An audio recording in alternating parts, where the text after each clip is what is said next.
Hello दोस्तों, आप सभी का स्वागत है आपके अपने YouTube channel MKS teaching point में। साथियों, कलकत्ता हाई कोर्ट का आदेश जारी हुआ है। ये चयनित बीएड के लिए बड़ी खबर है और जानेंगे साथियों, एक बड़ा आधार बना है फिर से सुप्रीम कोर्ट क्लेरिफिकेशन याचिका का जो आर्डर है और इस केस की जो है निस्तारण की स्थिति जो है स्पष्ट हो चुकी है। कहें तो सुप्रीम कोर्ट क्लेरिफिकेशन आदेश के बाद पहला ऐसा जजमेंट है जो आपको देखने को मिला है। क्या क्या इसमें तथ्य मेंशन किए गए हैं और चयनित बीएड के लिए किस प्रकार से महत्वपूर्ण आर्डर है, इस वीडियो के माध्यम से विस्तार पूर्वक चर्चा करेंगे। निवेदन करेंगे वीडियो को शेयर करके चैनल को जरूर सब्सक्राइब करें, जिससे ऐसी महत्वपूर्ण जानकारियाँ आपको आसानी से प्राप्त होती रहें।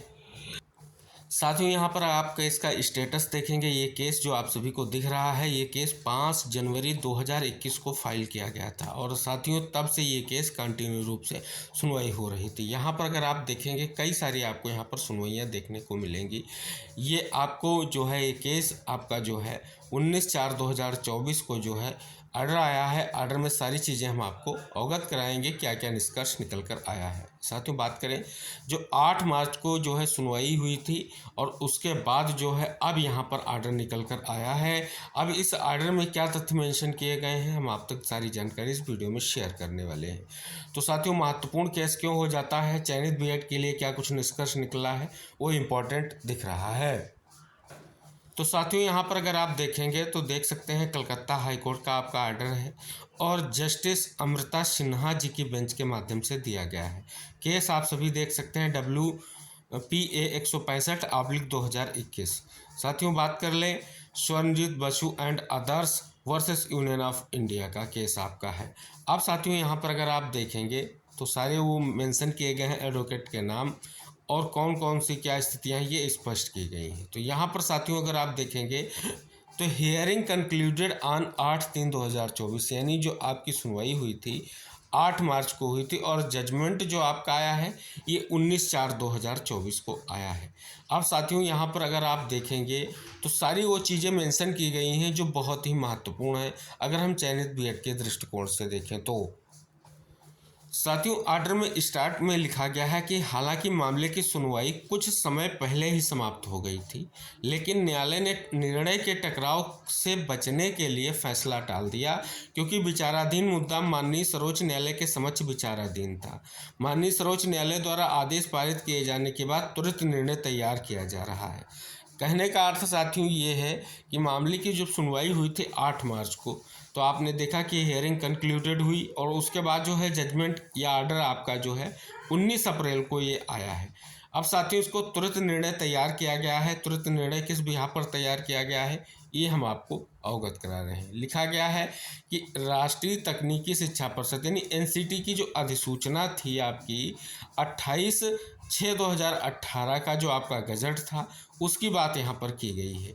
अगर साथियों इसमें क्या मेंशन किया गया है कि 28 जून 2018 जिसके तहत किसी भी एनसीटीई मान्यता प्राप्त संस्थान से बैचलर ऑफ एजुकेशन यानी बीएड की योग्यता रखने वाले उम्मीदवारों को कक्षा 1 से 5 में शिक्षक के रूप में नियुक्त के लिए पात्र माना जाता था, बशर्ते उम्मीदवार अनिवार्य रूप से उत्तीर्ण हो। प्राथमिक शिक्षक के रूप में नियुक्त के 2 साल के भीतर एनसीटी द्वारा मान्यता प्राप्त प्रारंभिक शिक्षा में 6 महीने का ब्रिज कोर्स, यानी ये जो है आपकी एनसीटी की जो आपकी अधिसूचना थी या गजट था 28/6/2018 का, उसमें इंगित किया गया है कि 2 वर्षीय जो है आपका जो ये 2 वर्ष के भीतर जो है 6 माह का जो है ब्रिज कोर्स अनिवार्य है।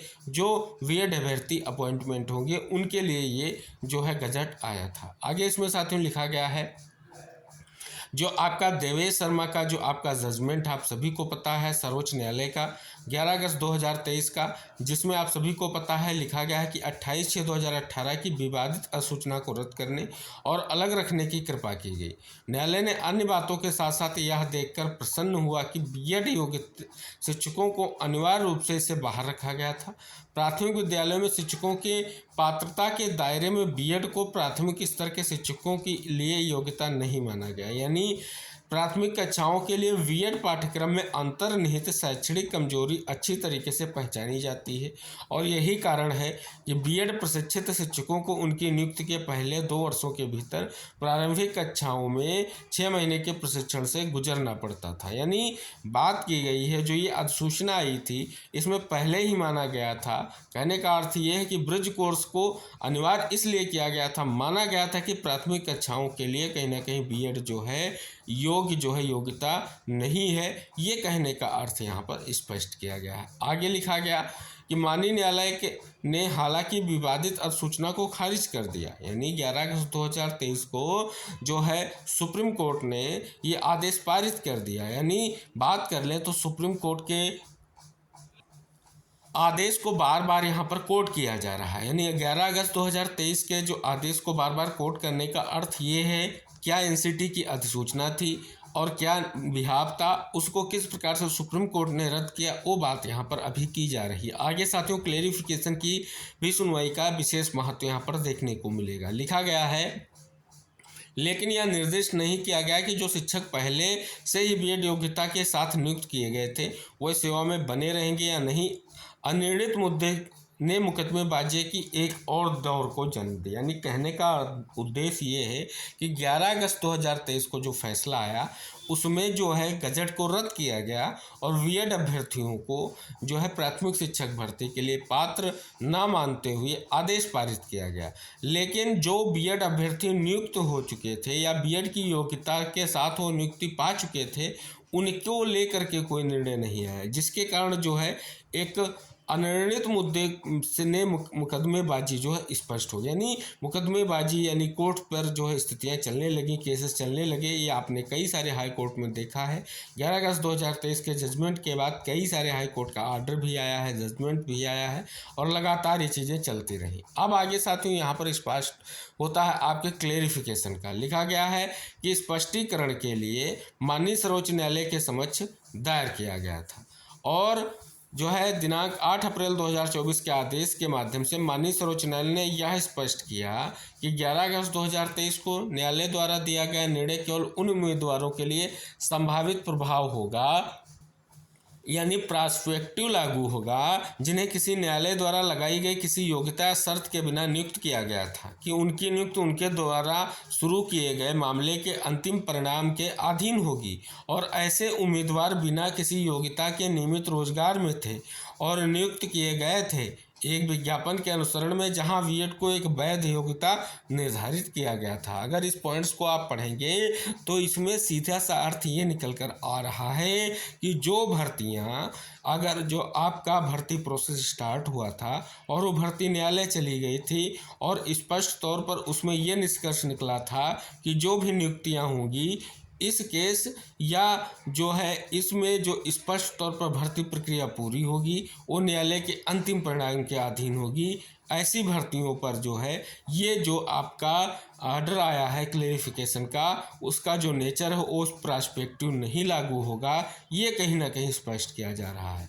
तो अब आगे लिखा गया है कि न्यायालय को यह निर्दिष्ट करते हुए प्रसन्नता हुई, यानी फिर से जो है कोर्ट किया गया है सुप्रीम कोर्ट को कि फैसले के कारण केवल ऐसे उम्मीदवारों की सेवा बाधित नहीं होगी, लाभ केवल 11 अगस्त 2023 से पहले नियुक्त उम्मीदवारों के लिए सीमित है। ये स्पष्ट हो रहा है कि प्रोस्पेक्टिव नेचर उन्हीं अभ्यर्थियों के लागू होगा जो 11 अगस्त 2023 से पहले नियुक्त है। ऐसे उम्मीदवारों का चयन या चयन प्रक्रिया में उनकी भागीदारी ही उन्हें आदेश का लाभ पाने का हकदार नहीं बनाएगी।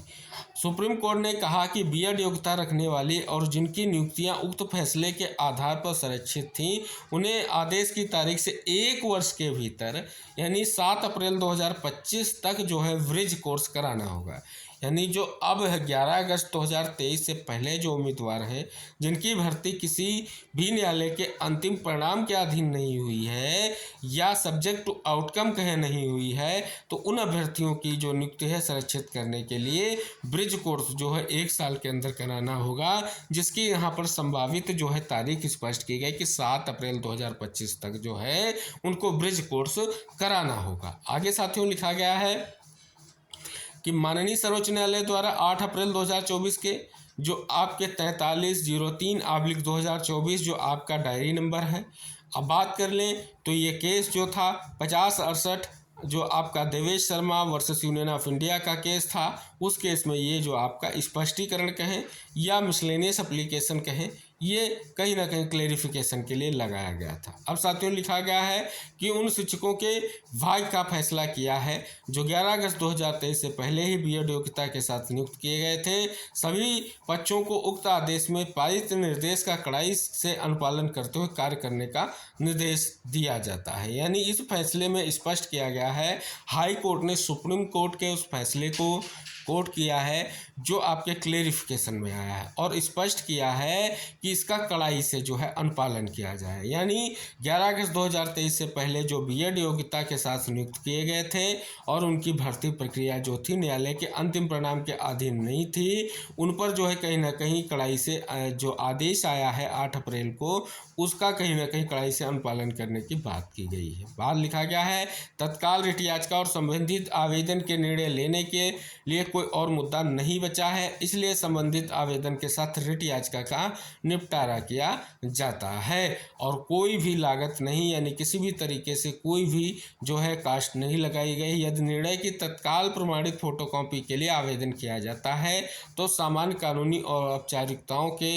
अनुपालन पर पार्टियों या उनके अधिवक्ताओं को रिकॉर्ड पर जो है शीघ्रता से उपलब्ध कराई जाएगी। यानी कहें तो इस मामले का निस्तारण किया गया है और ये स्पष्ट किया गया है कि सुप्रीम कोर्ट का जो फैसला है उसको थोड़ा और डिफाइन कर दिया गया है कि किस प्रकार से क्या नेचर है। यानी जो आपका स्पष्ट तौर पर जो है प्रभावी फैसला कब से क्या है, ये सारी चीज़ें यहाँ पर मेंशन की गई हैं।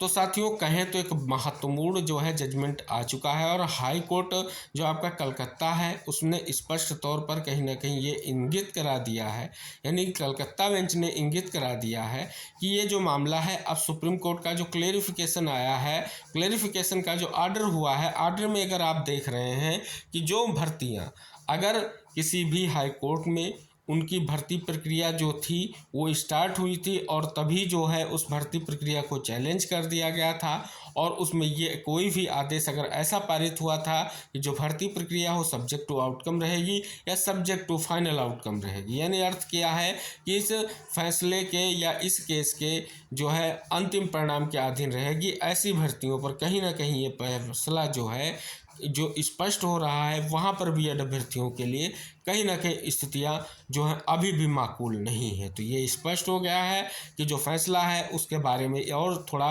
क्लेरिफाई किया गया है। तो पूरी संभावना के साथ साथ कहीं ना कहीं पहला आदेश देखने को मिला है। हालांकि संभावना थी कि हाई कोर्ट में सुनवाई होगी और मध्य प्रदेश हाई कोर्ट के माध्यम से एक बृहद फैसला देखने को मिलेगा। हालांकि उसकी भी डेट डिसाइड हो चुकी है, 24 अप्रैल को बड़ा मैटर सुनवाई को लेकर के लगा हुआ है और वहां पर भी कहीं ना कहीं जो है बड़ी स्थिति क्लियर होने जा रही है। उससे पहले ही कहीं ना कहीं इस आदेश को डिक्लेयर कर दिया गया है और सीधा सा अर्थ यही है कि आप इस केस को अगर आप सही से अगर आप देख रहे हैं और इस फैसले को अगर आप रीड कर रहे हैं तो सारी चीज़ें क्लियर हो रही हैं किस प्रकार से जो है क्लेरिफिकेशन का आदेश है और किस प्रकार से ये लागू होने जा रहा है। तो साथियों ये स्पष्ट किया गया है जो याचिका है 2021 से पेंडिंग थी, अगर इस याचिका के अगर आप देख रहे हैं अगर ऐसी कोई स्थिति है तो उस पर कहीं ना कहीं फैसला प्रभावी होगा। अन्यथा अगर न्यायालय के अंतिम परिणाम के अधीन नहीं है तो सीधे तौर पर स्पष्ट हो रहा है एक बड़ा फैसला जो है यहाँ पर कोर्ट के माध्यम से दिया गया है। तो आशा करेंगे इस वीडियो को शेयर कीजिएगा, चैनल को सब्सक्राइब करके बेल आइकन प्रेस कीजिएगा। ऐसी महत्वपूर्ण जानकारी हम आपको अवगत कराते रहेंगे। मिलते हैं नेक्स्ट अपडेट के साथ, तब तक के लिए बाय बाय, टेक केयर साथियों।